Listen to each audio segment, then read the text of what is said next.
അസ്സലാമു അലൈക്കും. ഇസ്ലാമിൽ നിസ്കാരം വളരെ പ്രധാനപ്പെട്ട ഒരു ഇബാദത്താണ്. എന്നാൽ മനുഷ്യൻ മറവിയുള്ളവനാണ്. അതുകൊണ്ട് നിസ്കാരത്തിനിടയിൽ ചിലപ്പോൾ റക്അത്തുകളുടെ എണ്ണം മറക്കുകയോ ചില നിർബന്ധ കാര്യങ്ങൾ വിട്ടുപോകുകയോ ചെയ്യാം.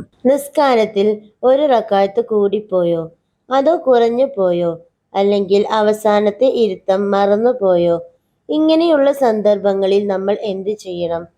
നിസ്കാരം മുറിഞ്ഞു പോകുമോ എന്നിങ്ങനെ പല സംശയങ്ങൾക്കുമുള്ള മറുപടിയാണ് ഇന്നത്തെ വീഡിയോയിൽ ഞാൻ പറയുന്നത്. നിസ്കാരത്തിൽ ഒരു റക്അത്ത് കുറഞ്ഞു പോവുകയോ നിസ്കാരത്തിലെ നിർബന്ധമായ കാര്യങ്ങൾ വിട്ടുപോകുകയോ ചെയ്താൽ സലാം വീട്ടുന്നതിന് തൊട്ടു മുമ്പ് 2 സുജൂദുകൾ അധികമായി ചെയ്യണം. ഇതിന് സഹവിന്റെ സുജൂദ് എന്ന് പറയുന്നു. സഹവിന്റെ സുജൂദ് എന്നാൽ നിസ്കാരത്തിൽ മറവി, സംശയം അല്ലെങ്കിൽ ചില വാജിബ് കാര്യങ്ങൾ വിട്ടുപോകൽ എന്നിവ സംഭവിച്ചാൽ അതിന് പരിഹാരമായി ചെയ്യുന്ന 2 സുജൂദുകളാണ്.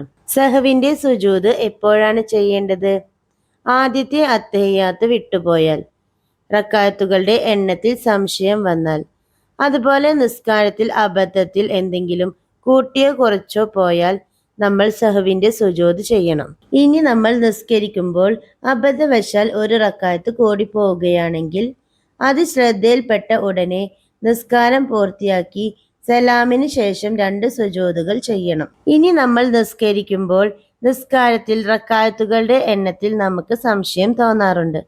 ഉദാഹരണത്തിന്, നമ്മൾ നിസ്കരിച്ചത് 3 റക്അത്താണോ 4 റക്അത്താണോ അങ്ങനെ സംശയം തോന്നിയാൽ ഏറ്റവും കുറഞ്ഞ എണ്ണം, അതായത് 3 റക്അത്ത് എന്ന് മനസ്സിൽ ഉറപ്പിക്കുകയും ബാക്കി ഒരു റക്അത്ത് കൂടി നിർവഹിച്ച് സലാമിന് ശേഷം 2 സുജൂദുകൾ ചെയ്യുകയുമാണ് വേണ്ടത്. ഒരാൾക്ക് നിസ്കാരത്തിൽ ഒരു വലിയ തെറ്റ് സംഭവിച്ചു എന്ന് വിചാരിക്കുക. ഉദാഹരണമായി, വുളു ഇല്ലാതെ അയാൾ നിസ്കരിക്കുകയാണെങ്കിൽ അത് സഹവിന്റെ സുജൂദ് കൊണ്ട് ഒരിക്കലും പരിഹരിക്കാൻ കഴിയില്ല. അയാൾ വീണ്ടും വുളു ചെയ്ത് നിസ്കരിക്കേണ്ടതാണ്. മനുഷ്യർക്ക് മറവി സ്വാഭാവികമാണ്.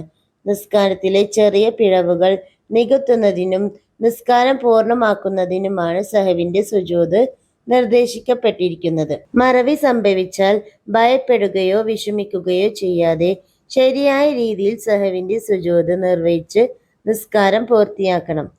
നിസ്കാരത്തിൽ ശ്രദ്ധയും ഏകാഗ്രതയും വർദ്ധിപ്പിക്കാൻ നമ്മൾ ശ്രമിക്കണം.